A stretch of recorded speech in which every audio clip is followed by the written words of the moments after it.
আল্লাহ কেমন সৃষ্টিকর্তা, আল্লাহর কি ক্ষমতা, আর তার সৃষ্টি যারা আছে তাদের কি ক্ষমতা। এক নম্বরই, পৃথিবীতে যে যত পাওয়ারফুল হোক, যত বড়ই যে যতই জোরালো হয়ে যায়, আল্লাহ তাআলা ইনসানের জন্য, মানুষের জন্য সৃষ্টির মধ্যে সবথেকে উত্তম রূপে কিন্তু আল্লাহ মানুষকে সৃষ্টি করেছেন। বলুন সুবহানাল্লাহ। যতগুলো সৃষ্টি আছে সবথেকে উত্তম রূপ, সুন্দর সৃষ্টি মানুষ, ইনসান।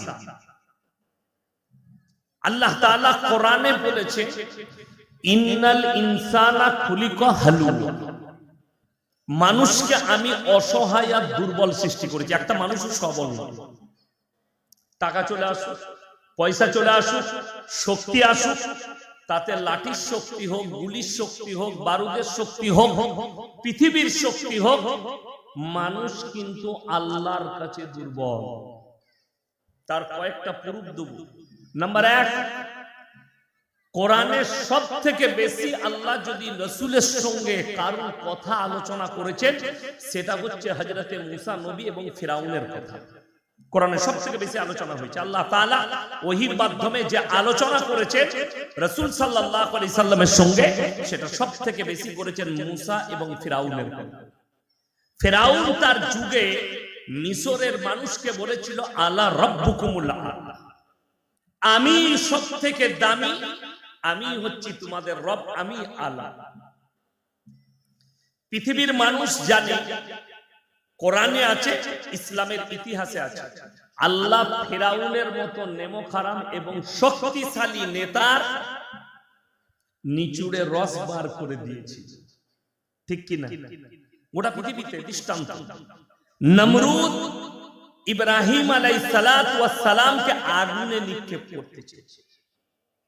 তার আগে ইব্রাহিম নবী, সকলে বলুন কার কাছে প্রার্থনা করলেন? সকলে বলুন কার কাছে? আল্লাহর কাছে।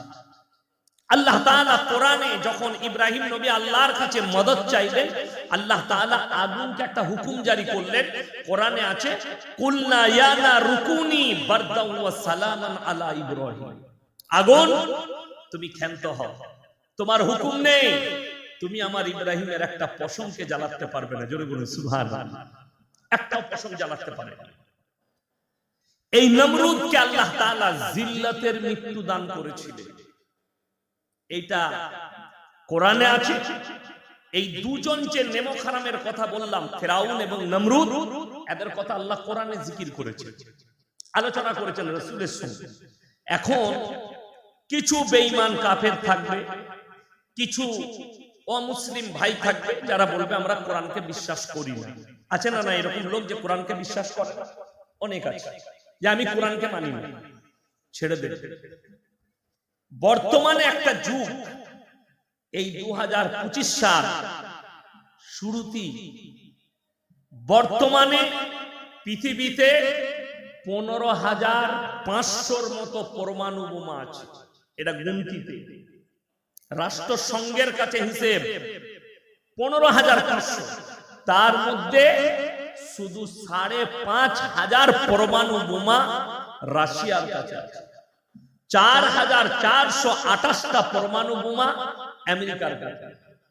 এখন পৃথিবীতে সুপার পাওয়ার নাম হচ্ছে আমেরিকা, যার কাছে কয়েক লক্ষ সেনা, কয়েক লাখ যুদ্ধ বিমান, কয়েক লক্ষ যাদের কাছে আপনার ফাইটার জেট আছে, অত্যাধুনিক অস্ত্র ল্যাস হয়ে আছে গোটা আমেরিকা।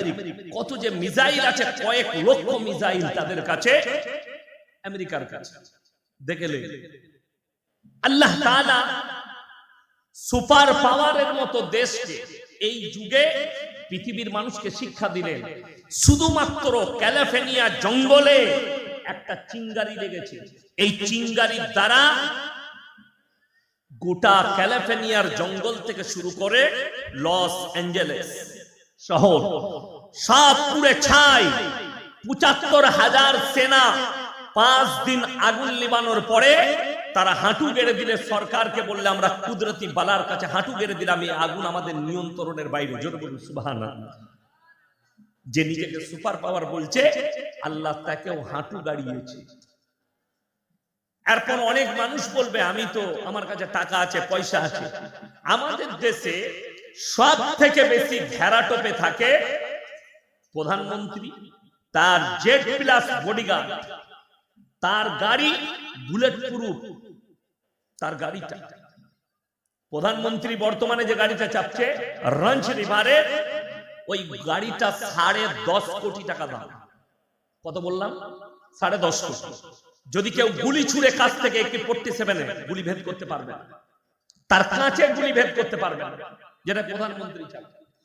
এই রকম আপনার এলাকায় যদি কোনো এমপি আসে, আপনার এমপি, আপনি শুধু দূর থেকে তাকে দেখতে পারবেন, তার কাছে কেউ টাচ করতে পারবে তার অনুমতি ছাড়া? তার চারিদিকে Y category, Y plus bodyguard থাকবে, তাকে টাচ করতে দিবে না। 3টে প্রশাসন, পুলিশ বাবুরা, তারপরে তার আপনার সরকারি বডিগার্ড বিএসএফ, তারপরে তার পার্সোনাল বডিগার্ড, 3 জনকে কভার করে তার কাছে পৌঁছাতে হবে। আল্লাহর কসম করে বলছি, পৃথিবীর সব থেকে দামি বডিগার্ড যদি কেউ নেয়, সমস্ত পৃথিবীর দামি দামি ফাইটার দিকে নিয়ে যদি কেউ বডিগার্ড তৈরি করে, আল্লাহর কসম মালাকুল মউত এলে তোমার বডিগার্ড আর কাজ করবে না। ঠিক বললাম না ভুল বললাম? মালাকুল মউতের কাছে কোনো বডিগার্ড কাজ করবে?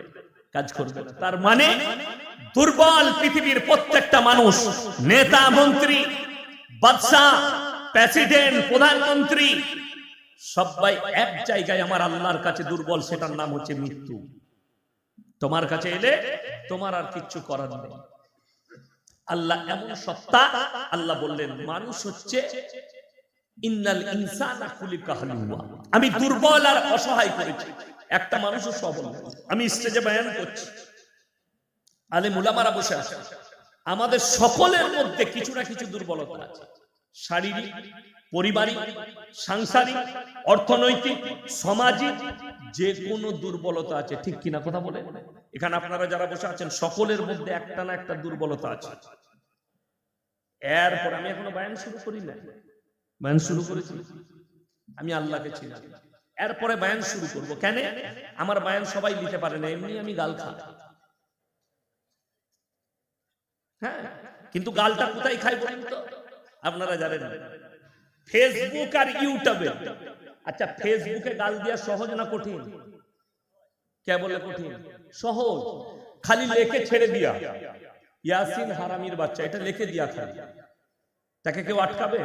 কিন্তু বাপের হিম্মত থাকলে এখানে এসে দিয়ে যায়। কথাটা বুঝতে পেরেছেন না পারেনি? কারো বাপের হিম্মত আছে স্টেজে আমাকে গালি দিয়ে যাবে? আমাকে কিছু করতে হবে না, মাল আছে তোমাকে শায়েস্তা করা। ঠিক বললাম? বললাম আমাকে কিছু করতে হবে না, তুমি এখানে এসে গালি দাও। তো পেছনে গালি দেওয়া অনেক সহজ, সামনে কথা বলা অনেক কঠিন। তো গালি আপনি দিতে পারেন। আমি বয়ান শুরু করছি, হাত তুলে বলুন তো, কোরআন সত্য কিতাব না মিথ্যা? সত্য।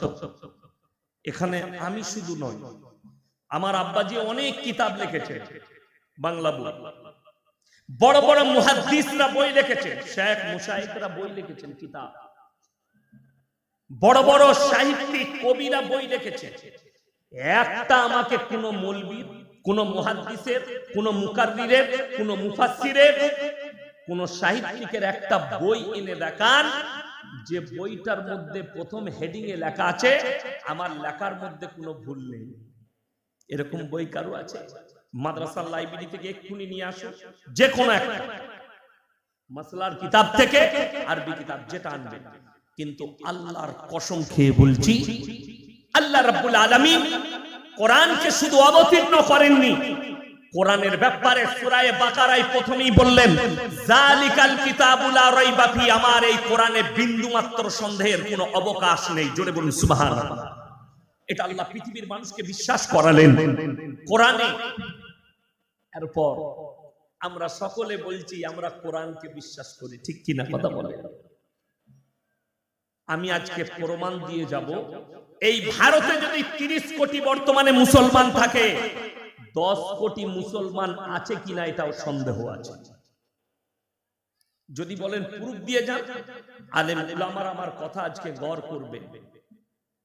আমি এনারা 1 বছর আগে আমার সঙ্গে ডেট করেছে, আমার ডেট খালি থাকে না।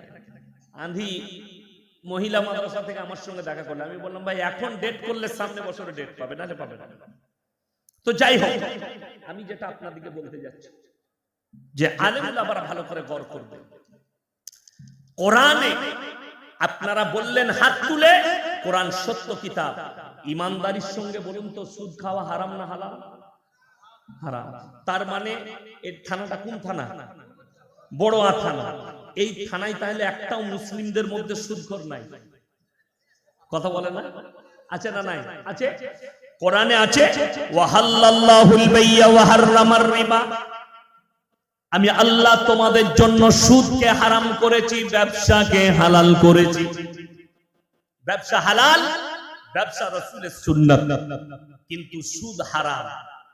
আল্লাহ নবী সাল্লাল্লাহু আলাইহি ওয়াসাল্লাম তিনি হাদিস বর্ণনা করলেন, হে আমার সাহাবীরা শোনো, কেউ যদি 1 টাকা সুদ খায়, সবথেকে নিম্ন স্তরের পাপ হচ্ছে নিজের মায়ের সঙ্গে 36 বার জিনা করার সমান পাপ। জোরে বলুন নাউজুবিল্লাহ। এরপর বলুন, যে মুসলমান এই হারাম জানার পরে সুদ খাচ্ছে, এর থেকে বড় আল্লাহর দুশমন আর কেউ আছে? রাসূলের দুশমন এর থেকে বড় কেউ আছে? বড় কষ্ট লাগে, আমাদের দেশে মদ খেয়ে মসজিদে ঢোকা যায় না, গাঁজা খেয়ে ঢোকা যায় না, কিন্তু জুম্মার দিনে আতর লাগিয়ে সুদখোররা নামাজ পড়ে। ঠিক বললাম না ভুল বললাম? খাঁটি সুদখোর নামাজ পড়ছে। আমি বললে খারাম বলবি, খালি শুনে যাও, তোমার থেকে বড় আল্লাহর দুশমন কেউ নেই। বেঈমান আর কাফেররা, ইহুদি নাসারারা তাদের মেহনতে কামিয়াব, আমরা আমাদের মেহনতে নাকাম। তার মারাত্মক কারণ কি জানেন? এটা মাদ্রাসার জলসা। ইমানদারির সঙ্গে বলবেন, প্রত্যেকটা মুসলমান নরনারীর জন্য দ্বীনি শিক্ষা অর্জন করা কি কথা বলে না? ফরজ।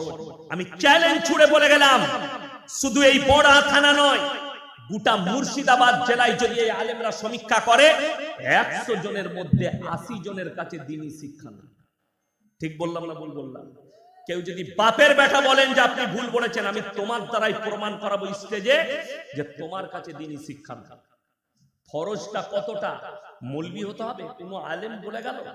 কেউ বলেছে কোনদিন তোমাকে আলেম হতে হবে, মুফতি হতে হবে, কারি হতে হবে, মুহাদ্দিস হতে হবে? না। অতটা ইলম হাসিল করা ফরজ যতটা করলে তুমি হারাম হালাল চিনতে পারবে, দ্বীন আর বদ্দীন চিনতে পারবে, শিরক আর বিদআত চিনতে পারবে, কুফরি চিনতে পারবে। বেঈমান কাফেররা যে জালটা তোমার উপরে ছুঁড়েছে, ওই ইলমের দ্বারা যেন জালটা দেখতে পাও। আপনি কেন দেখতে পাননি বলে দিচ্ছি।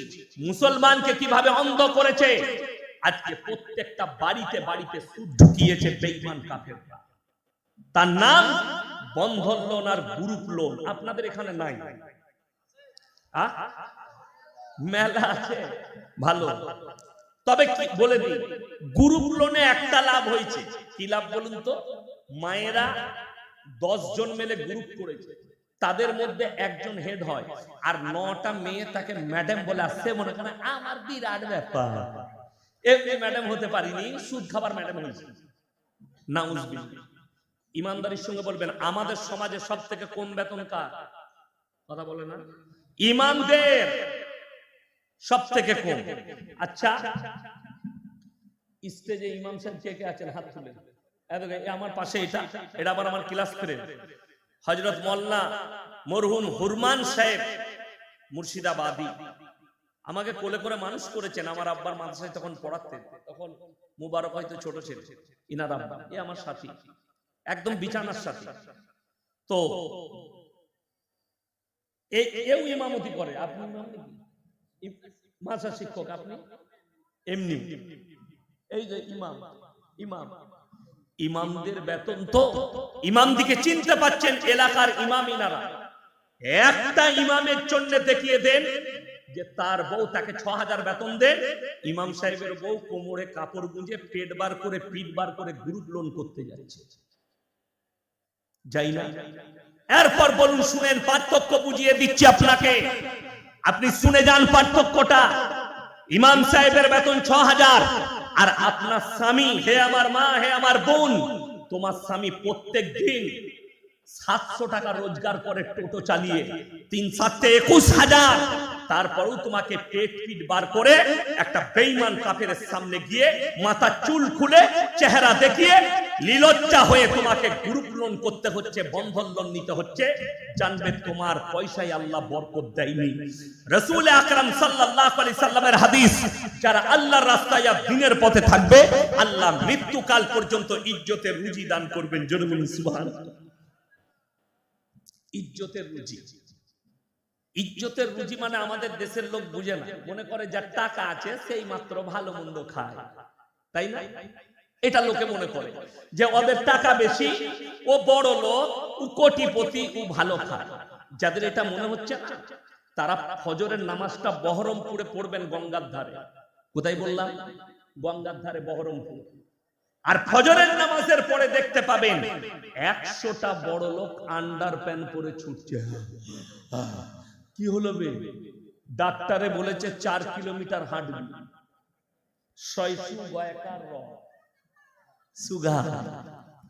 কোটি টাকার মালিক, খেতে পাই না। ডাক্তারে বলেছে পুরা রুটি আর করেলা ভাজি খাবে। এর থেকে আর কি দিবেন? আর আপনি বড় থানায় বাড়ি, সকালবেলায় উঠে লোকের মাঠে কাজ করতে যান। আপনার জন্য ডাক্তার বলেছে যা পাবে তাই খাবে, সবটাই উপকার। তাহলে আপনার থেকে দামি কেউ আছে? বড় কষ্ট লাগে। কোটি টাকার মালিক বোম্বে টাটা মেমোরিয়ালে চলে যান, কলকাতা বাঙ্গুরে যান, কলকাতা পিজিতে যান, গলাটায় ফুটো করে পাইপ ভরা আছে, লিকুইড খাবার যাচ্ছে, লিভার কাজ করে না। 500 কোটি টাকার মালিক, খেতে পাই না, লিকুইড খাবার চাই। আর আপনি চাষিবাসী লোক, বিবির সঙ্গে দস্তরখানে বসে হালাল রুজি খাচ্ছেন, সেটা ডাল ভাত হোক, আর সবজি ভাত হোক, আর শাক ভাত হোক, আর আলু সানা ভাত হোক। মাথায় রাখবেন, তোমার থেকে দামি লোক পৃথিবীতে কেউ নেই, তোমার থেকে মুমিন কেউ নেই। মুসলমান হারাম হালাল বুঝেনি কেন? দ্বীনি শিক্ষা না থাকার কারণে। আমি আপনাকে মুর্শিদাবাদে দেখিয়ে দেব, এই কুলি থানায় আর বোরা থানায় দেখিয়ে দেব, অনেক মুসলিমদের ছেলে ডাম্পার চালায়, লরি চালায়। ঠিক বললাম না ভুল বললাম? সাইথিয়া থেকে বালি লোড করছে, নদিয়া, আপনার মুর্শিদাবাদ, মালদা নিয়ে যাচ্ছে। আমাদের বর্তমানের ছেলেরা, আমার বাড়ির কাছে দামোদর নদীর বালির ঘাট, সব থেকে দামি বালির ঘাট পশ্চিম বাংলার আমার বাড়ির কাছে সিল্লার ঘাট, যে বালির দাম কলকাতায় সব থেকে বেশি। মুসলিমদের ছেলে সাইথিয়ায় বালি লোড করেছে, একদম চলে এলো বহরমপুরে, হাইওয়ের উপরে উঠেছে। কোথায় যাবে? নবদ্বীপ খালি করতে যাবে। হাই রোডে উঠি, হোটেলে দাঁড়িয়েছে, ডুগি বলছে 1 বোতল মদ দে তো ভাই, মদ খেয়ে নিল। এরপরে খাবার পরই বলছে মুরগির মাংস আর রুটি দে তো। বেচারা হোটেলের কর্মচারী রুটি আর মুরগির মাংস এনেছে। তখন হারামখোর জিজ্ঞেস করছে মুরগিটা জবাই না কাটা? আমরা মার হারামখোরকে জুতো করি। আচ্ছা, যে লোক মদ খেলো তারা এটা জিজ্ঞেস করে লাভ আছে? কোনো লাভ নাই, দুটোই হারাম। আপনারা কি মনে করেছেন ইয়াসিন সে দোয়া করবে আর আমিও দোয়া করব, দোয়া কবুল হয়ে যাবে? দোয়া কবুলিয়াতের জন্য আল্লাহ যে শর্ত রেখেছেন প্রথম, সেটার নাম হচ্ছে হালাল খাবার। যদি আপনি হালাল খাবার খান তবে আপনার দোয়া কবুল হবে, নতে কবুল হবে না। মুসলমান তো হারাম হালালের বিচার জানে না। সে ভেবেছে মদটা খাওয়া যাবে, কিন্তু মুরগি খেলে আমাকে জবাই খেতে হবে। কত বড় দুঃখের বিষয়। আপনার জন্য শর্তটা কি জানেন? আপনি যদি বহরমপুরে যান, কোন রেস্টুরেন্টে, হোটেলে খেতে গেলে আপনাকে জিজ্ঞেস করতে হবে দাদা মুরগিটা জবাই না কাটা? ঠিক বললাম না ভুল বললাম? এটা শর্ত আপনার। আপনি বুঝে গেলেন। সকালবেলায় উঠে আপনার বাজারে গিয়ে বলছেন আরে রাতের বেলায় বয়ান শুনলাম ইয়াসিন ভাই, তো আমাকে জবাই করা 1 কিলো মাংস দেবে। কিনছে জবাই করা মাংস, কিন্তু টাকাটা আবার সুদের টাকা, সেই একই মাল দাঁড়িয়ে। বুঝাতে পারলাম? সুদের বয়ান করা মৌলবীদের জন্য খুব কঠিন। কেন বলুন তো? ইমাম সাহেবরা আছে তো। আমার কিন্তু চাকরি যাবার ভয় নাই। আজকে চাকরি যাবার ভয় আছে? আমি তো তোমাদের ইমাম লয়। যদি কমিটির লোক বলে হুজুর এই সুদ ফুদ নিয়ে বলবেন না, আমার গাড়ি রেডি আছে, পয়সা ফেক তামাশা দেখ, গাড়ি চাপো পালিয়ে যাবো, আবার যেখানে আসবো এইটাই বলবে। কিন্তু ইমাম সুদের বয়ান করলে তারপরের দিন গ্রামের সুদখোর মাল কটা ইমামের পেছু লাগে ওকে তাড়া। ঠিক বললাম না ভুল বললাম? এই আমি আজকে সুদের বয়ান করছি, কালকে যতগুলো বড়া থানা সুদখোর মাল আছে যাদের কানে পৌঁছাচ্ছে তারা চায়ের দোকানে বলবে ওটা হারামখোর হুজুর বে, ও বাজে হুজুর, আর বয়ান শোনা যাবে না। কোন মাল কটা গাল দেবে? সুদখোর কটা। আচ্ছা বলুন তো, তোমরা যদি গাল দাও কোরআনের আয়াত পাল্টাবে? কথা বলে না? কেউ যদি গালি দেয় রাসূলের হাদিস পরিবর্তন হবে না। তুমি ইমামকে তাড়াতে পারো সুদের বয়ান করার কারণে, আল্লাহর কসম করে বলছি তুমি কোরআনের আয়াত পরিবর্তন করতে পারবে না। বালান তাজিদা লিসুন্নাতিল্লাহি তাবদীলা। কিয়ামত পর্যন্ত আমার বিধানের একটা জের জবরকে পরিবর্তন করার ক্ষমতা পৃথিবীর কোনো শক্তির নেই। আপনি ভেবে দেখুন, যে লোকটা বুঝলো সুদ খাওয়া হারাম তারপরও সুদ খাচ্ছে, এর থেকে বড় আল্লাহর দুশমন পৃথিবীতে কেউ হতে পারে? যে লোকটা বুঝলো সুদ খাওয়া হারাম, 1 টাকা সুদ খেলে মায়ের সঙ্গে 36 বার জিনা করার সমান পাপ হবে, এই লোক সুদ খাচ্ছে, এর থেকে বড় রাসূলের দুশমন কেউ হতে পারে? আপনি নিজে অনুভব করবেন, হে আমার মুসলমান ভাই, ইমানদার ভাই। দ্বিতীয় নম্বর, মদ পান করা হালাল না হারাম? কথা বলেন। হারাম, এটা মুসলমান জানে। মদ স্পর্শ করা হারাম। নিষিদ্ধ জিনিস তোমরা স্পর্শ করো না।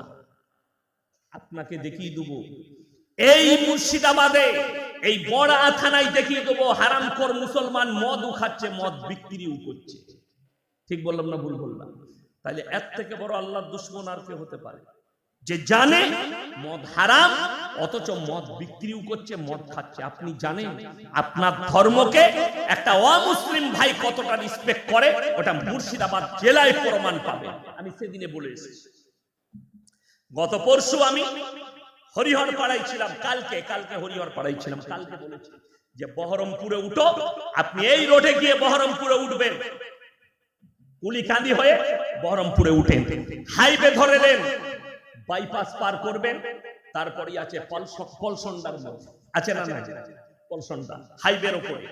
যেমনি পলসন্ডা পার করবেন, যাবার সময় বাঁ হাতে পড়বে পাপ্পুদা ধাবা, পাঞ্জাবিদের, মাথায় পাগড়ি, 2 ভাইয়ের মুখে দাড়ি, হোটেল চালাচ্ছে।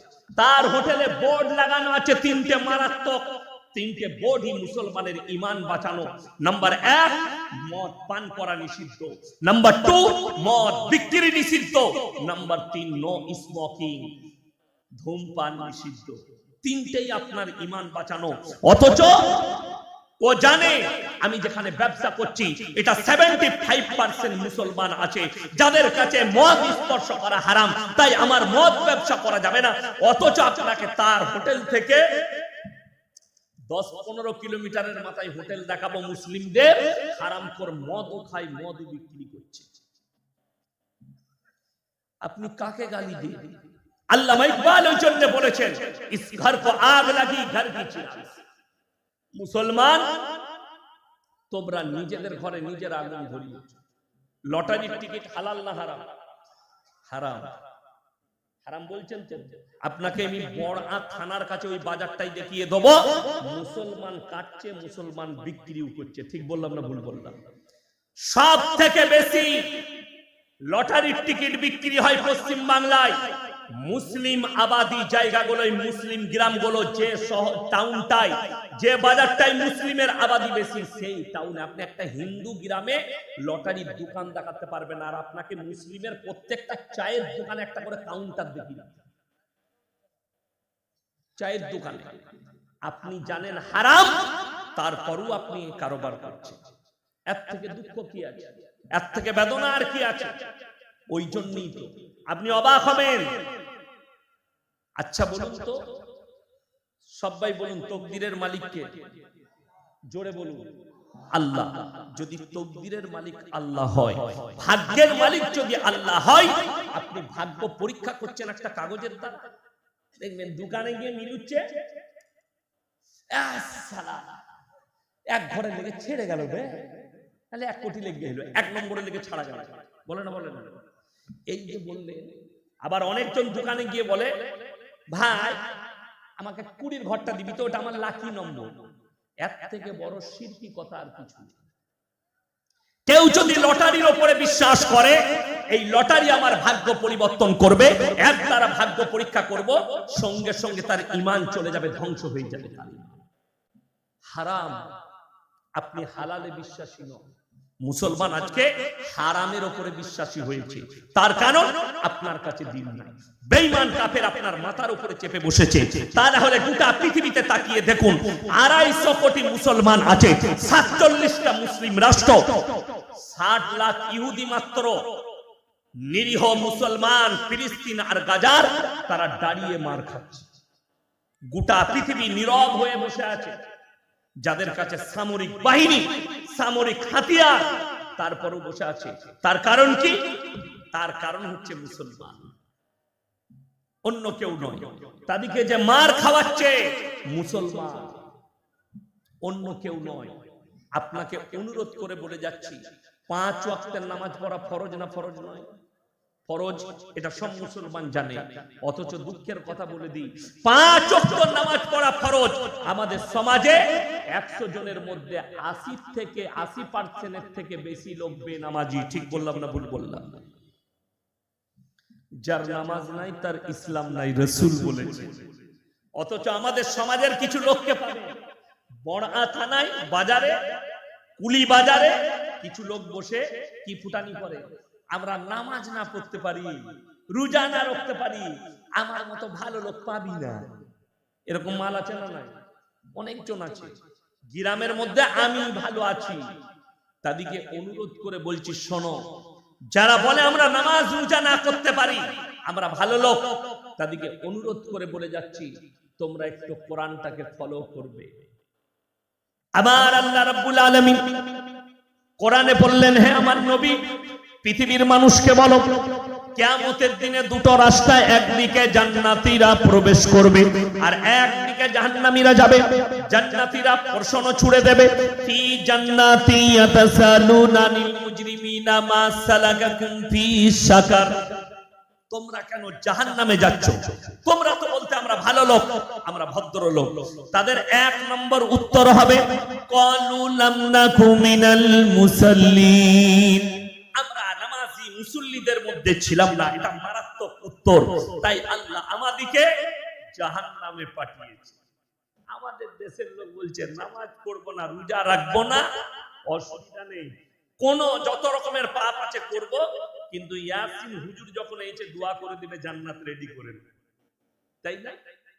তুমিও মার খাবে, তোমার ইয়াসিন হুজুরও মার খাবে, তুমি রেডি থাকবে। কষ্টের বিষয় এটা।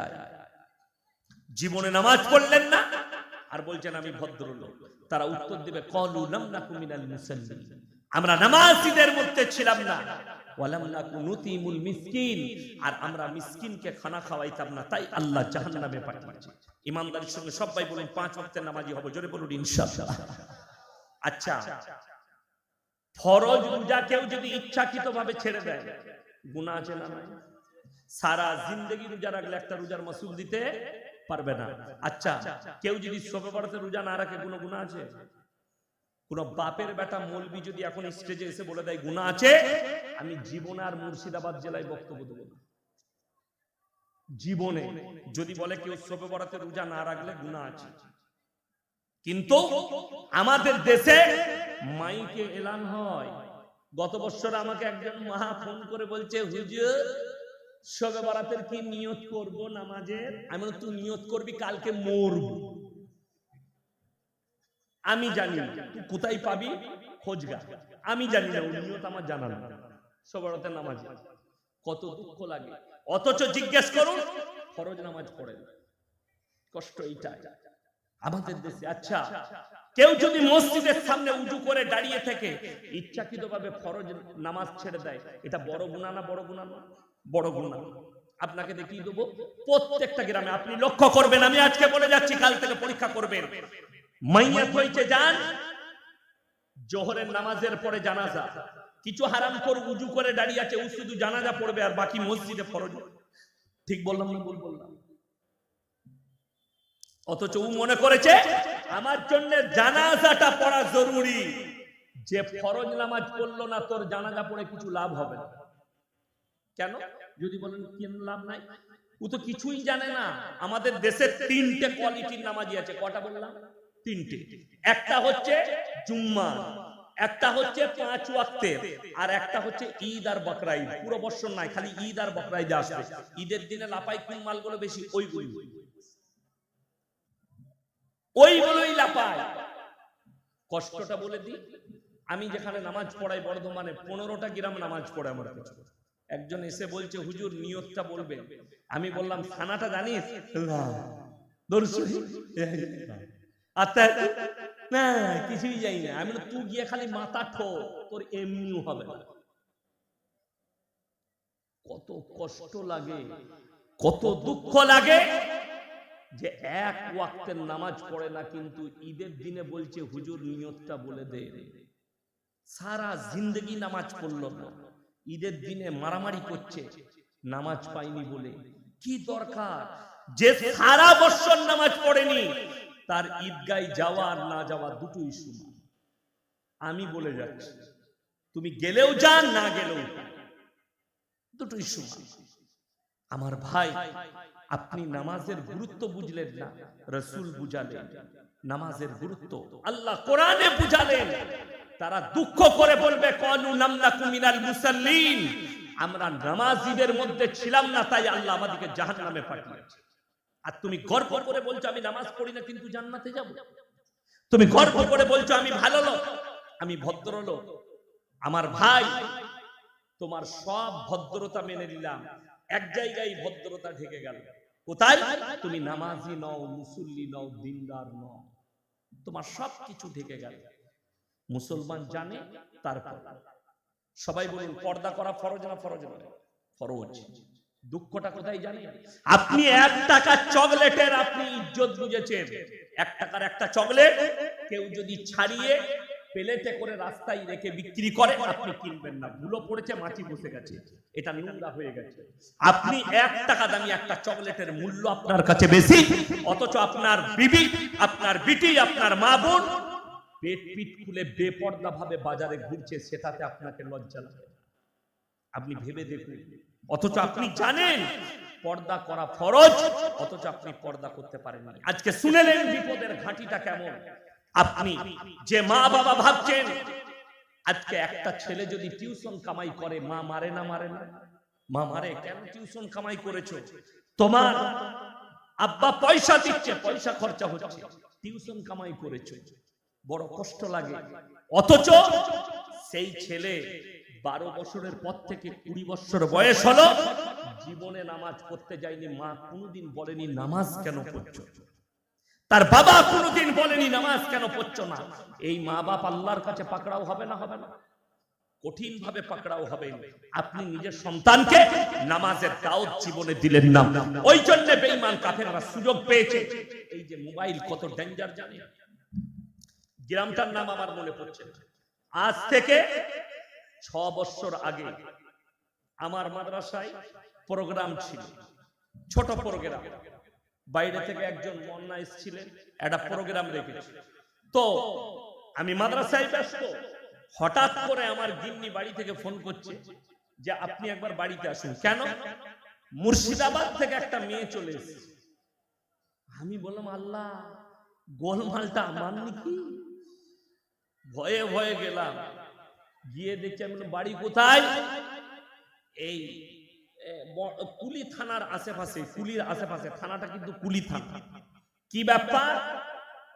আব্বা মা বিয়ে ঠিক করেছে, আমি সেখানে বিয়ে করব না, আমি অন্য ছেলেকে ভালোবাসতাম। আমার ঘরটাই পেলি পালিয়ে আসা। ও এখন আব্বা জানের একটা বই কিনেছিল কোন জলসা, সেইখানে ঠিকানাটা দেখেছে, বাস চেপে একবারই আমার ঘর নেমে। আমি বললাম তোমার আব্বার ফোন নম্বর দাও, বলে আমি দেবো না। আমি বললাম আমার বাড়িতে ঠাই হবে না, থানায় ফোন করছি, থানাওয়ালা তুলে নিয়ে যাবে, আমার বাড়িতে রাত কাটাতে দেবো না তোমার। ভয়ে ফোন নম্বর দিল, তার আব্বাকে ফোন করলাম আপনারা আসুন। মাদ্রাসায় গেল, খানা খাওয়ালাম, তার আব্বাকে বুঝালাম অপরাধী তোমরা, তার হাতে মোবাইল দিয়েছো, অর্থাৎ তোমার মেয়ে যাকে পছন্দ করে তার সাথেই বিয়েটা দাও, তোমার মেয়েকে নিয়ে যাও। তাকে মাদ্রাসায় বুঝালাম মারধর করো না, মেয়ে আত্মহত্যা করে ফেলবে, দিয়ে দাও। এর জন্য পাপী হচ্ছে আর মা এবং এর বাপ, এই মেয়েটার থেকে বড় পাপী। আপনি পাপের দিকে ঠেলে দিয়েছেন, পর্দা আপনার সন্তানকে আপনি বুঝালেন না। আপনার সন্তানকে বেঈমান কাফেররা সুযোগ নিয়েছে আর আপনার মাথায় চেপে বসেছে, আর আপনি রুখতে পারবেন না। কিয়ামতের আলামতের মধ্যে মারাত্মক আলামত, নগ্নতা বেড়ে যাবে, বেপরদাহি বেড়ে যাবে, রাস্তাঘাটে কুকুরের মতো নারী পুরুষ জিনা করবে, আপনি রুখতে পারবেন। আজকে তাকিয়ে দেখুন, যারা দাড়িগুলো পাকা আমার বাপের বয়সী বসে আছেন, তারা তাদের পরিবারের খারাপিগুলো দেখে তারা আল্লাহর কাছে খালি কাঁদছে, আল্লাহ তুলে নাও। এটা আমি বাস্তব তাদের অন্তরের কথা বলছি। তার বৌমায়ে, তার পরিবারে, তার সন্তানদের, তার লাতি লাতনিদের খারাপিগুলো দেখে এই বৃদ্ধ বাবাজিরা আল্লাহকে বলছে, আল্লাহ তুমি কি জামানা দেখালে, আল্লাহ তুলে নাও। এদের বর্বরতাটা দেখে আমার ভাই অনুরোধ করে মা বোনের দিকে বলে যাচ্ছি, আল্লাহ রাসূল সাল্লাল্লাহু আলাইহি সাল্লামের হাদিস, আখিরি জামানায় বর্বরতার যুগের পাপ গুলো এদের কাছে মডেলিং হয়ে ফিরবে আর মানুষ অ্যাকসেপ্ট করবে মডেলিং বলে। আজকে ভারতের সুপ্রিম কোর্ট রায় দিয়েছে, মারাত্মক রায়। সেই রায়টা হচ্ছে সমকামীর রায়। সমকামী লিগেল ভারতে, পরকিয়া ভারতে লিগেল।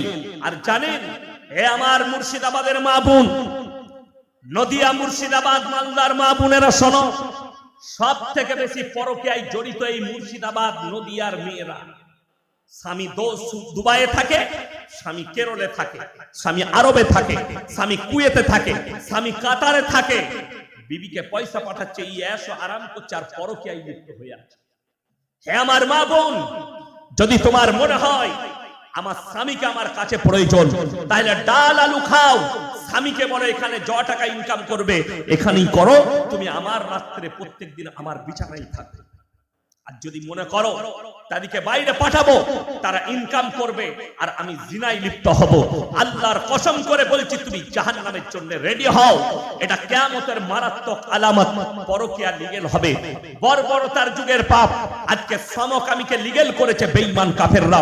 এই সমকামী রাসূলের জামানার নয়, হযরতে ইউসুফ নবীর জামানার নয়, হযরতে মুসা নবীর জামানার নয়, হযরতে ঈসা নবীর জামানার নয়। এই সমকামী পাপ হচ্ছে হযরতে লূত নবীর কওমের। হে আমার মা বোন, হে আমার ভাই, দুজন নবীর বিবিকে আল্লাহ জাহান্নামে দেবেন, কোরআনের লাকির টেনে দিয়েছেন। নাম্বার 1 হযরতে লূত নবী, নাম্বার 2 হযরতে নূহ নবী। এই দুজনের বিবিকে আমি জাহান্নামে দেব। তারা নবী হওয়ার পরেও আটকাতে পারবে না, আল্লাহ কোরআনের লাকির টেনে দিলেন রাসূলের কাছে। এই দুজনের বিবি জাহান্নামে যাবে। অপরাধ কি? 3টে মারাত্মক অপরাধ। নাম্বার 1 আল্লাহকে বিশ্বাস না করা, নাম্বার 2 আল্লাহর পয়গম্বর রাসূলকে, আপনার নবীকে বিশ্বাস না করা, আর নাম্বার 3 মারাত্মক অপরাধ হচ্ছে স্বামীর অবাধ্যতা করা। এখন বর্তমান যুগে 100টার মধ্যে 80টা মহিলা নিজের স্বামীর অবাধ্যতা করে। ঠিক বললাম না ভুল বললাম? স্বামীর অবাধ্যতা, বিনা কারণে স্বামীকে না বলে বাড়ির বাইরে যাওয়া। এখন তো বেশিরভাগ মহিলা স্বামীকে বলে না, কুলিতে গিয়েছে, স্বামী ঘরে এসে ফোন করছে, কোথায় গেলি? আমি কুলি এসছি তো, বলে গেলি, তোমাকে আবার বলতে হবে নাকি? এই নারী সর্বপ্রথম জাহান্নামে প্রবেশ করবে। রাসূল আকরাম সাল্লাল্লাহু আলাইহি সাল্লামের সাহাবীরা যেদিন থেকে পর্দা ফরজ হয়েছে, রিওয়ায়েতে আছে নবীর এবং সাহাবীর বিবিরা পায়ের নখটা পর্যন্ত হুজরাখানা থেকে বের করেনি। জোরে বলুন সুবহানাল্লাহ। আজকে পর্দা আপনার কাছে কিছুই নয়, অথচ কোরআনে আছে ওয়াদরিব খুমুরিহিন্না আলা জুনুবিহিন। হে নারী, তুমি পর্দা নির্ধারিত করো, কোনোদিন ধর্ষিতা হবে না, লাঞ্ছিত হবে না। আপনার কাছে একটা কলার ইজ্জত আছে, কলাটা যদি কেউ ছিঁড়ে বিক্রি করে, আপনি সেই কলা কিনবেন না। কলাতে মাছি বসেছে, কিন্তু আপনার বিবির, আপনার বিটির ইজ্জত আপনার কাছে নেই। তারা বেপরদা ভাবে বাজারে ঘুরে বেড়াচ্ছে, নিজের পেট পিঠ খুলে ঘুরে বেড়াচ্ছে। আপনি মনে করছেন মহৎ ব্যাপার। একটা জলসা হলে মুর্শিদাবাদ, নদিয়া, মালদায় এরা জলসা করলে জলসার সাথে সাথে একটা করে মেলা দেয়, অথচ মেলা ইসলামী শরীয়তে হারাম। একটা পর নারী আর পর পুরুষ এক কাছে হয়, নির্জনে তৃতীয় নম্বর হাজিরি দেয়, তার নাম হচ্ছে শয়তান। অথচ আমরা রুখতে পারি না। আমাদের মা বোনকে ঠোঁট পালিশ লাগিয়ে, গাল পালিশ লাগিয়ে, একটা ছোট্ট ড্রেস পরে মেলায় বেরিয়ে গেল, জলসার মেলায়। আপনার মেয়ে ঘুরছে, আপনি চোখে দেখছেন আমার মেয়ে বেরিয়ে যাচ্ছে, তুমি যদি প্রতিবাদ না করো, তাকে যদি আটকাতে না পারো, কিয়ামতের দিনে তার থেকে আগে তোমাকে আল্লাহ পাকড়াও করবে। তুমি এটা লিখে নিয়েছো। আমার ভাই, নারীদের জন্য পর্দা ফরজ, আপনি পর্দার গুরুত্ব আপনার কাছে নেই। বেঈমান কাফের সুযোগ লাগিয়েছে। শুনেলেন, পৃথিবীর বর্তমানে সব থেকে বড় মুফতির নাম হচ্ছে মুফতি তাকি উসমানী, পাকিস্তান, জাস্টিস পাকিস্তানে। তিনি একটা বক্তব্য দিতে গিয়ে কনফারেন্সে বললেন, সেই কনফারেন্স গোটা পৃথিবীর স্কলাররা ছিল। কয়েক মাস আগে ভারতেরও একজন স্কলার ছিলেন আমার ভাই, তিনি বললেন কিয়াमत से पहले पूरे आलम में, पूरे दुनिया में हराम औलादों से भर जाएगा। পুরো আলম, পুরো দুনিয়া হারাম আওলাদে ভরে যাবে। যদি আপনি বলেন এগুলো প্রমোট কি করে পাবে, কি করে বুঝবো হারাম আওলাদ আসছে, শুনে রেখে দেন, বেঈমান কাফেরের নিশানায় কাফের নাই, মুসলমান আছে। কাফেরের নিশানায় কে আছে? একজন কাফের থাকবে না, একজন মুসলমান ইমানদার থাকবে, যার ইমানকে নষ্ট কি করে করবে। এইটা আপনি নিশানায় আছেন, মাথায় রাখবেন। আপনার মাথায় টুপি, মুখে দাড়ি, আপনি নামাজি, আপনি পরেজগার, আপনি তার নিশানায় আছেন, এদের ইমানকে ধ্বংস করে। ওই জন্য কেন্দ্র সরকার ইউনিফর্ম সিভিল কোড বিল আনতে চলেছে। এক দেশ এক কানুন। আপনার বিয়ে আপনার রেওয়াজে হবে না, তাদের রেওয়াজে হবে। আপনার সংসার আপনার রেওয়াজে চলবে না, তাদের রেওয়াজে চলবে। আজকে দুঃখ লাগে, বলছে बेटी बचाओ बेटी पढ़ाओ, और हमारे देश के जो प्रधानमंत्री जी है, उन्हीं का बीबी घर पर नहीं है। ये तो बड़ी दुख की बात है। पहले आपने बीबी को तो जगह दे दो। কত দুঃখের কথা।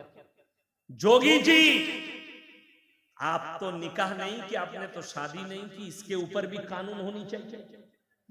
जिसके बीबी नहीं है वो मंत्री नहीं बन सकते, जिनके बीबी बाल बच्चा नहीं है वो राजनीति में नहीं आ सकते। क्योंकि अच्छा बोलून, যে বাঁধা হবে, যার ছেলে থাকবে না, সে ছেলের মর্ম বুঝবে? বুঝবে না। যারা এখানে বেটার বাপ আছেন তারা বুঝেন বেটা কিরকম জিনিস। যারা এখানে মেয়ের বাপ আছেন, সন্তানের বাপ, সে জানে তার সন্তান কেমন। সন্তানের জ্বর এলে আপনার মাথা ব্যথা হবে। ঠিক বললাম না ভুল বললাম? কিন্তু যার কিছুই নাই, বউ নাই, কিছু নাই, সে কি বুঝবে? সে কিছু বুঝবে? সে নিজের স্বার্থ ছাড়া কিছু বুঝবে না। আজকে রাস্তাঘাটে আপনাকে গালি দেওয়া হচ্ছে, এটার কারণ হচ্ছে আপনি নিজে। আল্লামা ইকবাল যেটা লিখেছেন বাস্তব কথা।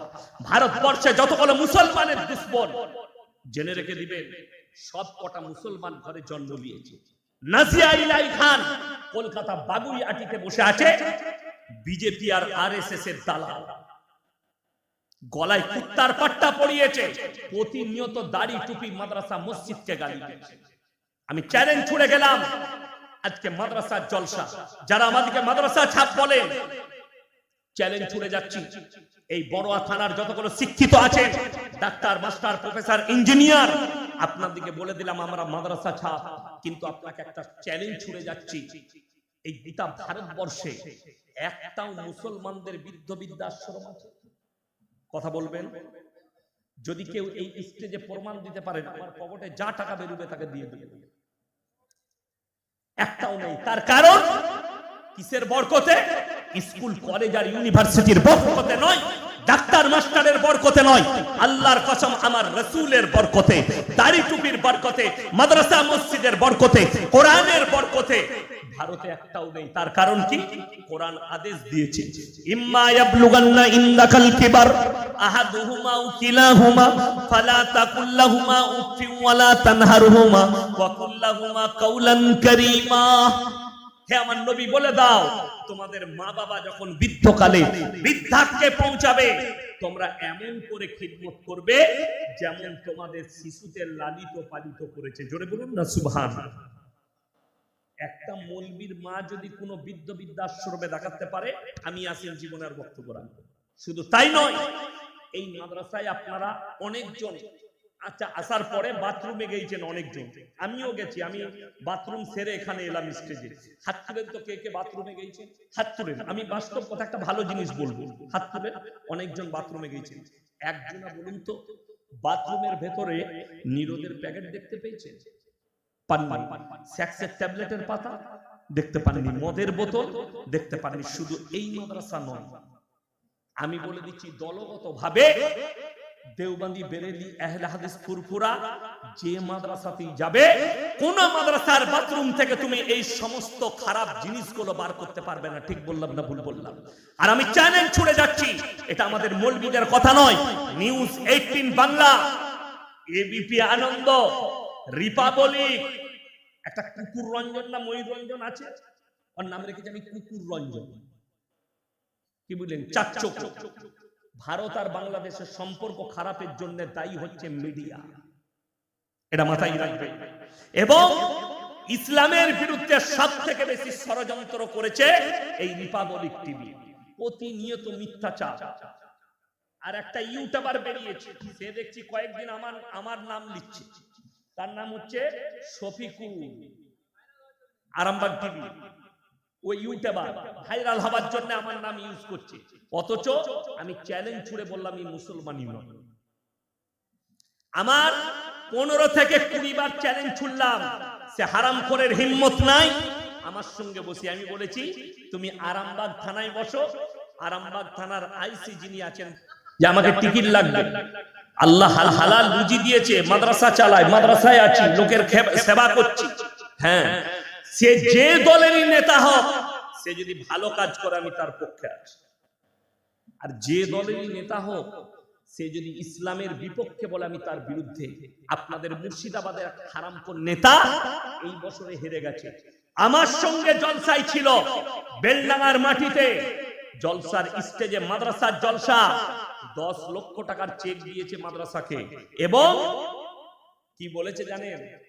নমস্কার ভাই, ইসলাম হচ্ছে শান্তির ধর্ম। ওই হারামখোর বলেছে, এখন বলছে মাদ্রাসায় সন্ত্রাসবাদী তৈরি হবে। কত বড় দুঃখের কথা, কথাটা বুঝতে পারেন? অথচ একে আপনারা ভোট দিয়ে জিতিয়েছেন, আজকে হারামখোর হেরে যাওয়ার পরে আর ভাষা পাল্টিয়েছে। তোমার মতো নেতা আমার পাল্লায় পড়লে জুবানকে টেনে ছিঁড়ে দেবো মাদ্রাসার বিরুদ্ধে কথা বললে। বেলডাঙ্গায় যে গালি দিয়েছে আল্লাহকে নাম লেখা বোর্ডটা, সেই ছেলেটা কোন মাদ্রাসার ছাত্র? তার নাম হচ্ছে সায়ন হালদার। ধরা পড়েছে, অ্যারেস্ট হয়েছে। মুর্শিদাবাদ পুলিশ, বেলডাঙ্গা থানার পুলিশ অ্যারেস্ট করেছে। তার নাম সায়ন হালদার। সে কোন মাদ্রাসায় নয়, সে কল্যাণী বিশ্ববিদ্যালয়ের ছাত্র। সুতি থানায় রেল স্টেশনের ওপরে, রেল প্ল্যাটফর্মে, রেল পাটুরির ওপরে দুটো দাঁত দেখছেন বোম রাখতে গিয়ে ধরা পড়েছিল। শফিকুল হারামখোরকে বলো যে তোর চ্যানেলে দেখাইছিস এরকম একটা পুলিশ দে। শুধু তাই নয়, বারাবাঙ্কি জেলা, উত্তরপ্রদেশ, বাচ্চা বাচ্চা দুটো বেরেলিদের মাদ্রাসার ছাত্র, তারা রাস্তায় আসরের পরে বেরিয়েছে। হারামখোরের আওলাদরা বাচ্চা ছেলেগুলোর মাথায় চর মেরে বলেছে জয় শ্রীরাম কাহো। ভাইরাল হয়েছে। এই আরামবাগ টিভি হারামের আওলাদ, শফিকুলের হিম্মত নাই এটা দেখায়। আমি বলে যাচ্ছি, শোনো, श्री राम जी इतना छोटा हो गया कि लोग को मार के बोलना पड़ता है कि बोलो, लेकिन अल्लाह के कृपा से हमारे रसूल छोटा नहीं है, हमारे रसूल ऊंचा है। जरूर बोल सुभान अल्लाह। हम किसी को नहीं कहते, अगर तुम्हारा दिल चाहा तो हमारे रसूल से मोहब्बत कर लो। जरूर बोल सुभान अल्लाह। और तुम कितना भी मरते रहो, हमारे बच्चे को मारो, हमारे जैसे मौलवी को पीटो, तुम हमको मार कर बुला सकते हो, लेकिन हमारे दिल और दिमाग से अल्लाह और रसूल के मोहब्बत नहीं मिटा सकते। এরা মিটাতে পারবে? কথা বলে, মুখে বলছো, লজ্জা লাগে। আরে तुमको देखकर तो श्री राम जी को शर्म आती होगी कि ये हमारा भक्त है, কিন্তু আমরা মৌলবীরা বক্তব্য দিই। আমি কালকে বলেছি, হরিহর পাড়ার মাটিতে কোরআনে আছে, ওয়ালা তাসুবুল্লাযীনা ইয়াদউনা মিন দুনিল্লাহি ফায়াসুবুল্লাহা আদওয়াম বিগাইরি ইলম। তোমরা তাদেরকে গালি দিও না যারা আল্লাহ ব্যতীত অপরের দেবদেবীর উপাসনা করছে। তাদের দেবদেবীকে গালি দিও না, তাদের ধর্মকে গালি দিও না। অজ্ঞাত অবস্থায় তারা তোমার আল্লাহকে গালি দেবে। এই বক্তব্য আমাদের আলেমদের। জাতি নরসিংহা রাসূলকে গালি দিয়েছে, নূপুর শর্মার মতো হারামের আওলাদ রাসূলকে গালি দিয়েছে, নাজিয়া ইলাহি খানের মতো কুকুর দুটো কন্ডিশনে চিল্লায়। কটা বললাম? দুটো। হয়তো পাগল হয়ে যায় তখন চিল্লায়, তা না হলে পেছনে মালিক থাকলে তখন চিল্লায়। আপনি সকালবেলায় বহরমপুরে চলে যান, গঙ্গার ধারে অনেক বড় লোক দেখবেন কুকুর নিয়ে মর্নিং ওয়াক করতে বেরোয়, যাচ্ছে, হাতে কুকুরের চেনটা ভরা আছে, দামি কুকুর। সে কিন্তু লোক দেখলে কি করে? করে না? করে না? সে জানে মালিক আছে, আমাকে কিছু করতে পারবে না। আচ্ছা, রাস্তার কুকুর চিল্লায় শুধু শুধু? একটা সুস্থ মস্তিষ্কের কুকুর চিল্লাবে না? সে জানে আমি যদি একে চিল্লাই হয় পাথর মারবে, না হলে লাঠি মারবে। মালিক নাই তো দুটো কন্ডিশন। হয়তো এই কুত্তাগুলো পাগল হয়ে গেছে, তা না হলে এদের গলায় কেউ পাট্টা ঢেলেছে, এদের গলার রশিটা ধরে কেউ দাঁড়িয়ে আছে, তার কারণে আমার রাসূলকে গালি দিচ্ছে। আপনাদেরকে প্রমাণ দিয়ে যায়, নূপুর সারবার মতো হারামের আওলাদ আর যারা বলছো শিক্ষিতরা, আল্লাহ নবী সাল্লাল্লাহু আলাইহি সাল্লাম 6 বছর বয়সে মা আয়েশা সিদ্দিকা রাদিয়াল্লাহু তাআলা আনহাকে বিবাহ করলেন। 9 বছর বয়সে তিনি সংসার শুরু করেছেন। এটাতে অনেক জনের আপত্তি। আচ্ছা, আমি বুঝলাম আল্লাহ রাসূল সাল্লাল্লাহু আলাইহি সাল্লাম বিবাহ করেছেন যেদিন ইসলাম এনেছেন, আজ থেকে 1444 বছর আগে। কত বললাম? 1444 বছর আগে। কিন্তু আপনাকে অত দূর নিয়ে যাব না। ঈশ্বরচন্দ্র বিদ্যাসাগর সেদিনকার কথা, তিনি যেদিন বিবাহ করেছেন, তেনার স্ত্রীর বয়স ছিল মাত্র 8 বছর। কত বললাম? 8। কবিগুরু রবীন্দ্রনাথ ঠাকুর যেদিনে বিবাহ করেছেন, ওনার স্ত্রীর বয়স ছিল 11 বছর। যেদিনে বঙ্কিমচন্দ্র চট্টোপাধ্যায় যেদিনে বিবাহ করেছেন, তেনার স্ত্রীর বয়স ছিল 5 বছর।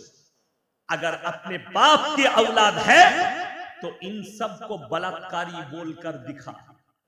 हम कुछ नहीं करेंगे, मुसलमान कुछ नहीं करेगा, तेरे ही खानदान के लोग तेरे जुबान उखाड़ लेंगे।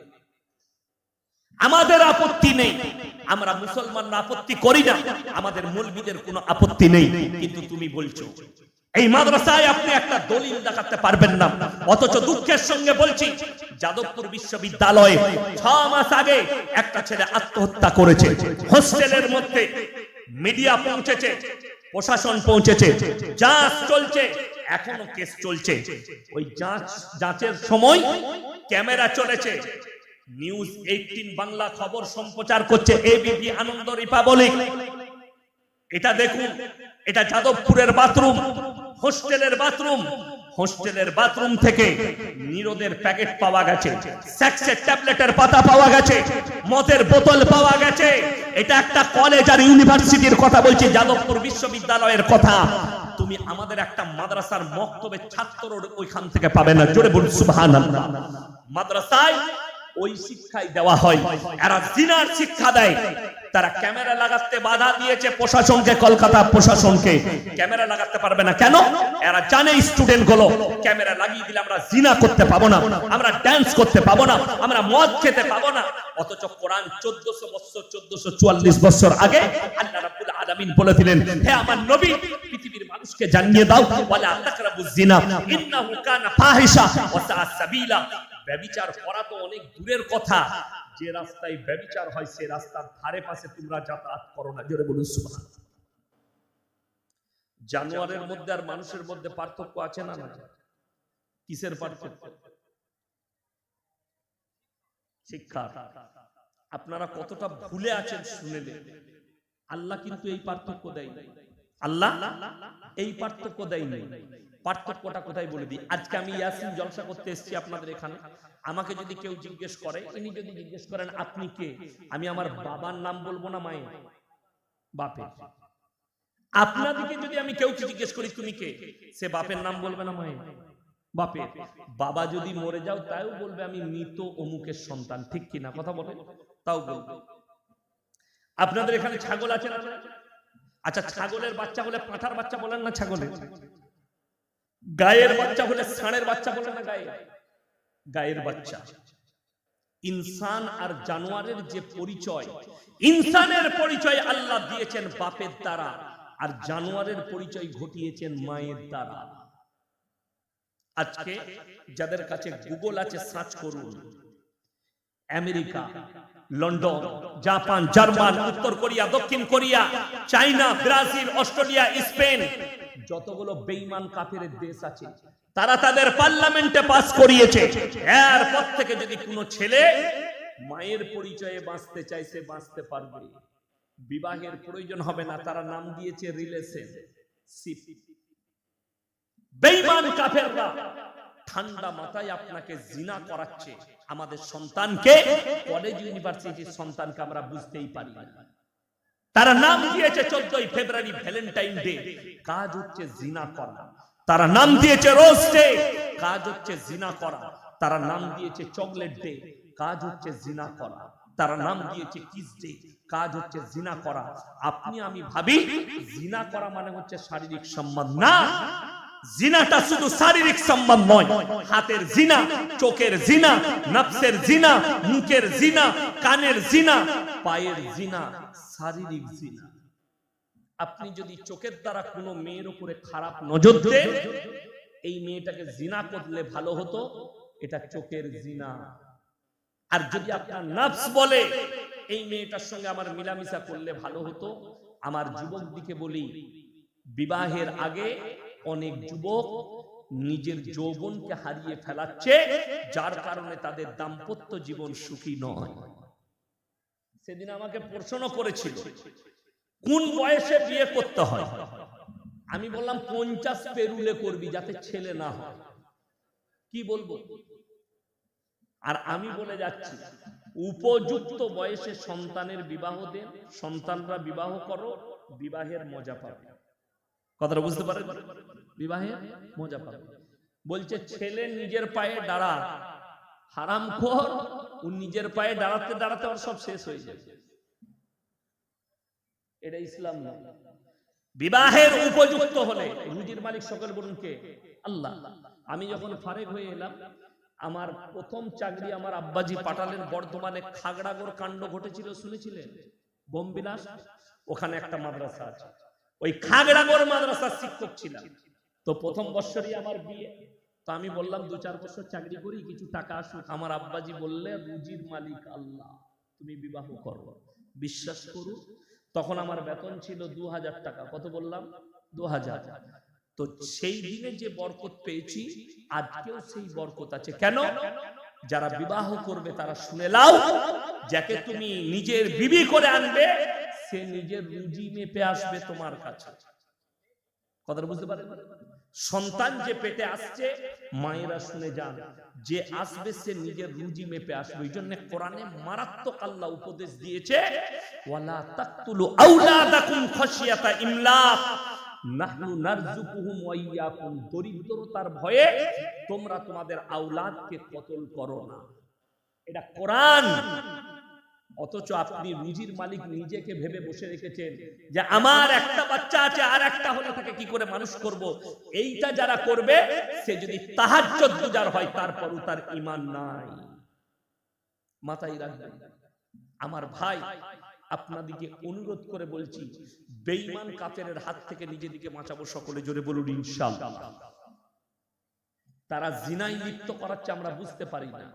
আপনার সন্তানকে দেখেন, এই মোবাইল, বহু যুবক তাদের যৌবনকে নষ্ট করছে, তারা এই মোবাইলের দ্বারা। মোবাইলে সুন্দর সুন্দর মহিলা দেখছে, এ বলছে নিজের বউকে, দেখো তো মেয়েটাকে কত সুন্দর লাগছে, আর তোকে খেপি পারা লাগছে কেন? হারামখোর, তোর বউটাকে বহরমপুরে নিয়ে যা, আর পার্লারে নিয়ে গিয়ে মেকআপটা করা, ওর থেকে বেশি সুন্দর লাগবে। শাহরুখ খানের বয়স কত? কথা বলে না? কে বলে 55? 60 বছর, 59 বছর বয়স। আচ্ছা, 59 বছর বয়সের লোক কিরকম হবে? বুড়ো না ছোকরা বলা যাবে? বুড়ো। কিন্তু ফিল্মে দেখেন মনে হচ্ছে 25 বছরের ছেলে। ঠিক বললাম না ভুল বললাম? সেটার নাম হচ্ছে মেকআপ। মেকআপ সেটার নাম। কথাটা বুঝতে পারেন? হ্যাঁ, ওইটার নাম মেকআপ। তো আপনি যদি নিজেকে মেকআপ করেন আপনাকে ওই রকমই লাগবে। নেচারের শরীর দেখে নেন। আমাদিকে গাল পালিশ লাগাতে হয়নি, মৌলবিদিকে লাগাতে হয়েছে কোন নামাজিকে? আমি বলে যাই, পুরুষরা আপনারা বলুন, দাড়ি কাটা গুনার কাজ না দাড়ি রাখা গুনার কাজ? দাদা কাটাটা গুনার কাজ। 100টার মধ্যে 90টা লোক দাড়ি চাচা আমাদের সমাজে। ঠিক বললাম না ভুল বললাম? অথচ আপনি বলেন রসুলকে মহাব্বত করি, আপনি দাড়ি রাখতে পারেন না। দাড়ি রাখাটাও ঝামেলার হয়ে গেছে। অনেক যুবক মনে করছে হুজুরের কথা শুনেছি, মোল্লাদের কথা শুনেছি, দাড়ি রাখবো, দাড়িও রেখেছে, নামাজও পড়ছে। বিয়ে করার জন্য মেয়ে দেখতে গেছে, মেয়ে বলছে দাড়িওয়ালা ছেলেকে বিয়ে করবো। যা বুঝে নামাজ পড়ে দাড়ি রেখেছে, ওকে বিয়ে করে? ওকে আমি বিয়ে করবো না। কাকে করবে? ও শুয়োরের মতো চুল কেটেছে, গাঁজা খায়, গুটকা খায়, বলে ওকে করবে। ও তো মেলা ঘুরাবে, ওকে বাজারে নিয়ে যাবে, ন্যাংটো হতে দিবে, নাংটা ড্রেস পরাবে। আমার মা বোন, আমার ভাই, আপনি মেয়ের ছেলে ঠিক করলে শর্ত রাখুন। সর্বপ্রথম আমরা কি শর্ত রাখি? ছেলের কি আছে, কি করে। ঠিক বললাম না ভুল? অথচ ইমানদারের শর্ত হবে ছেলের নামাজি কি। এটা ইমানদারের শর্ত। ছেলে 5 ওয়াক্তের নামাজি কিনা, ছেলের মুখে দাড়ি আছে কিনা। আমাদের সমাজ অর্ধেক শেষ হলো জানেন কার দ্বারা? হাদিসুন নিসা, খালার হাদিসে, খালা আর দাদির হাদিসে। মৌলবিদিকে দুটো কাজে রেখেছেন, হলে আর মূল। ইমামরা কটা কাজে আছে? দুটো। নামাজ পড়ায়, হলে হইছে হুজুর ছেলে হইছে, কানে আজান দিতে হবে, মরেছে জানাজা পড়তে হবে, বাকি বলে বাকি সব খালা বুঝে নেবে। বড় বড় মুফতি। এই আপনাদের রেজিনগর থেকে একটা ছেলে গত বছরে ফোন করে বলছে, হুজুর আমাবস্যার রাতে কি বিয়ে করা যাবে? আমাদের মোটি করবি না, কালো ছেলে হবে। কি বলবো? হাদিসে নাই, কোরআনে নাই। আমি নিজে আমাবস্যার রাতে বিয়ে করেছি। আর আমাদের দেশে বলছে আমাবস্যার রাতে। হাদিসটা কার? খালা। তা না হলে এরকম বলতে পারে? আমি আমার গ্রামে জীবনে আমি বিয়েতে যাই না, তো আমার এক দূর সম্পর্কে আত্মীয় শ্বশুর কুলে তো বললে, হুজুর আপনার গ্রামে বিয়ে ঠিক হচ্ছে আমার ছেলের, তো আমি দিন ঠিক করতে যাবো। মানে এসো। বলে আপনি থাকবেন? আমি খাওয়া দাওয়াতে আমি নাই, সেই বিকাল বেলা গিয়ে চা খাবো, আসরের পরে যাবো। আমি আসরের পরে গেলাম ডাইরি নিয়ে, আমাকে বললো হুজুর ডেট দেখুন। তো প্রথমেই গিয়ে বসলাম। আমাদের বাঙালিদের একটা ভালো গুণ আছে, মেহমানকে চা দিলে ডিম সিদ্ধ দিই। আমরা দিই না? দিই।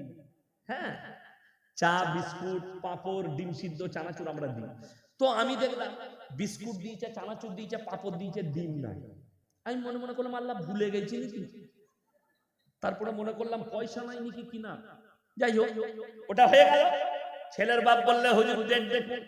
আমি বললাম ফাল্গুন মাসের প্রথম সপ্তাহে শনিবার বিয়ে, রবিবার অনিমা, আর সোমবার মেয়ে জামাই নিয়ে আসবে। সে বলছে দাঁড়ান বাইরে থেকে আসি। ও হারামখোর বাইরে গিয়ে ফোন লাগাইছে কাকে? বড় মুফতি সাহেব। বড় মুফতিকে তার বউ, ওর থেকে বড় মুফতি কেউ আছেন? তাকে লাগিয়েছে। হযরত ওই দিক থেকে ফতোয়া দিচ্ছেন, না শনিবার বিয়ে দিলে শনি লেগে যাবে। যা বুঝে করবে। আমার আর ফতোয়াই চললো। ও বিয়ে দিলে সোমবার, বিয়ের দিন ঠিক হলো সোমবার, অলিমা মঙ্গলবার, বউ আনবে বুধবার। আমি মগরবের নামাজে মাদ্রাসায় দোয়া করলাম, আল্লাহ যেন এই বিয়ে ভেঙে যায়।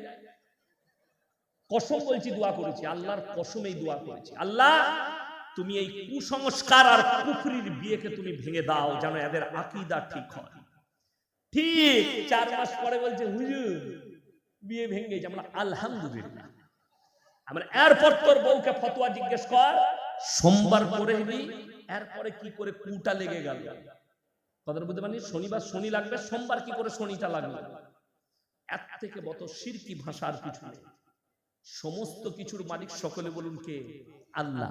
আমি আমার বাড়িতে গিয়ে গিন্নিকে জিজ্ঞেস করলাম, হ্যাঁ গো ডিম দেয় না কেন? বলছি তুমি জানো না মেয়েরা বলে ডিম দিলে বিয়ের সময় বিয়ে ভেঙে যাবে। আমরা হ্যালো, ডিমের পাওয়ার এত কি করে হলো? আমার তো জানা না। আচ্ছা ডিমের মালিক কে? আল্লাহ। মুরগির মালিক কে? আল্লাহ। তো ডিমের মালিক মুরগির মালিক যদি আল্লাহ হয়, তাহলে ডিম কি করে বিয়ে ভাঙাবে? এর থেকে বড় শিরকি ভাষা আর কিছু আছে? নাই। একদম কুসংস্কার এবং শিরক। আল্লাহর ক্ষমতা যেটা আছে সেটা ডিমের কি করে চলে এলো? তারপরে আরো ফতোয়া আছে দাদি বলছে বিয়ের দিন ঠিক হলে দেখাশোনা হলে জিলেবি দাও না প্যাঁচ লেগে যাবে। হ্যাঁ, আজ কি আমাদের এলাকায় একটা গরিব পাড়া আছে, ছাদ ঢালাই হবে, আমি তাকে মিস্ত্রিকে ফোন করলাম যে ভাই লিবারদের লেগে কি নাস্তা নেবো, জিলেবি লিচ্ছি, বলছে প্যাঁচ লাগানো আছে মুর্শিদাবাদে। আমি তোর বীজ মারবো, আমি ওইটাই নেব, আমার ছাদ ঢালাই বীজ লাগবো, আমি দে জিলাপি দে। সারাদিন ঢালাই হয়ে গেল, কিচ্ছু হলো না, প্যাঁচ লাগে না। এই মায়েরা বলছে বিয়েতে দেখাশোনা হলে জিলেবি দিলে প্যাঁচ লেগে যাবে। জিলেবিতে যদি প্যাঁচ লাগে, যে লোকটা জিলেবি ছাড়ছে তার বেটা বেটিরা জীবনে বিয়ে হবে, সে তো প্যাঁচ মেরিয়ে গেছে, তার প্যাঁচ মারা শেষ আছে।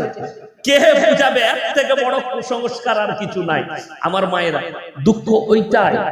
আচ্ছা আপনারা বলুন, মরা বাড়িতে মায়েদের ভিড় করাতে লাভ না পুরুষদের? কথা বলেন না, পুরুষদের। হাদিসে আছে মায়েরা মাইয়াত বাড়ি যেতে পারবে যদি নিকটতম আত্মীয় মারা যায়, পর্দার সহিত যেতে পাবে, এটা রাসূলের হাদিস। তিনটে কারণ ছাড়া বাড়ির বাইরে যেতে পাবে না। নাম্বার 1, কাছের আত্মীয় যদি মারা যায়, কাছের নিকটতম আত্মীয়, তাহলে যেতে পাবে পর্দার সহিত। নাম্বার 2, যদি হজ ফরজ হয়, পর্দার সহিত হজ করতে যেতে পাবে। নাম্বার 3, শরীর যদি গুরুতর অবস্থা হয়, পর্দার সহিত যেতে পাবে ডাক্তারের কাছে। বড় কষ্ট লাগে, কোথায় লোক মরেছে, কোথায় বলে মুনাই কামরায়, আর খালা শুনেছে লোক মরেছে, ই গায়েতে দেখছে একটা গাড়ি যাচ্ছে টুকটুকি, ও চেপে বসে পড়েছে শাড়ি পরে। বেটা বলছে কোথায় যাবি গো? বলছে তুই জানিস না, পুঁচো তোর বাপের বোনের শালির অমুকের তমুকের খালার পুকুর করে ঠিক একটা কুটুম বার করবে। অত কুটুম আমরা জানি না। আমি তো এখনো কুটুম বাড়ি গেলে আমি মাকে আমার গিন্নিকে জিজ্ঞেস করি, হ্যাঁ গো কে হয়, জানি না, অত লেচার পেটা নেই, কিন্তু খালারা ঠিক কুটুম বার করবে একটা। কোথায় লোক মারা গেছে? কান্দিতে। ও ন পাড়া, ই জানে না কে মরেছে। পাড়ার একজনের কে হয়, ও আমরা গাড়িতে চেপে গেছে, পাড়ার মেয়েরা যাচ্ছে, কিন্তু ও তো এমনি যায় না, ও আলু গোশ খেতে যাচ্ছে। নিয়ে গোটা গাড়ি গল্প করতে করতে যাচ্ছে, সংসারের গল্প। যখনই ন পাড়ায় ঢুকেছে তখন চোখ পুষতে লেগেছে। ঘরে ঢুকে বলছে খালা তুই কি করে চলে গেলি? খালা বলছে দেখে কানলয়, আমি মরিনি, তোর খালু মরেছে। ও আন্দাজে চালাচ্ছে, খেতে গেছে। আচ্ছা বলুন, আমরা গিয়ে যদি জানাজার নামাজ পড়ে দোয়া পড়ে মাটি দিই, নেকি বেশি না মেয়েরা ভিড় করলে নেকি বেশি? তাহলে হে আমার মা, তুমি তোমার সন্তানকে বলো ওটা তোর মামা হয় সম্পর্কে, যা গিয়ে জানাজার নামাজটা পড়ে মাটি দিয়ে আয়, দোষের হবে না। কিন্তু কে বুঝাবে? হে মা, তুমি বাড়ি থেকে যত কম বের হবে, জান্নাত তোমার তত কাছে হবে। বাড়ির বাইরে যত কম যাবে। আমাদের কিছু হারামখোর সন্তান আছে, বিয়ে করেছে, চায়ের দোকানে হারামখোর 3 ঘন্টা আড্ডা মারে, কিন্তু বইয়ের একটা শাড়ি কেনার সময় তার নাই। বউকে বলেছে কুলি বাজারে চলে যা, কিনে নিয়ে চলে আয়। ঠিক বললাম না ভুল বললাম? বড়া বাজারে যা, কিনে নিয়ে চলে আয়। অবাক হবে, ইনি কই মুবারক কই? এই তো আছে, এ আমার একদম বিছানার সাথী। কি বলেন, গাড়িতে ইয়ারকি মারতে মারতে আসছিলাম, মজাক করি, আমরা একসাথে পড়তাম পুরসা মাদ্রাসায়, আমার আব্বার মাদ্রাসা। তারপরে আমি বাইরে চলে যাই, ও বাইরে গিয়েছিল, তো একসঙ্গে আমার মজাক হয়। আচ্ছা ক্লোজ বন্ধু মজাক হয়, আমি যদি মজাক করে বলি ভাই তোর বইয়ের ব্লাউজের সাইজ কত, ভাগ্যবান পৃথিবীতে আর কেউ নেই।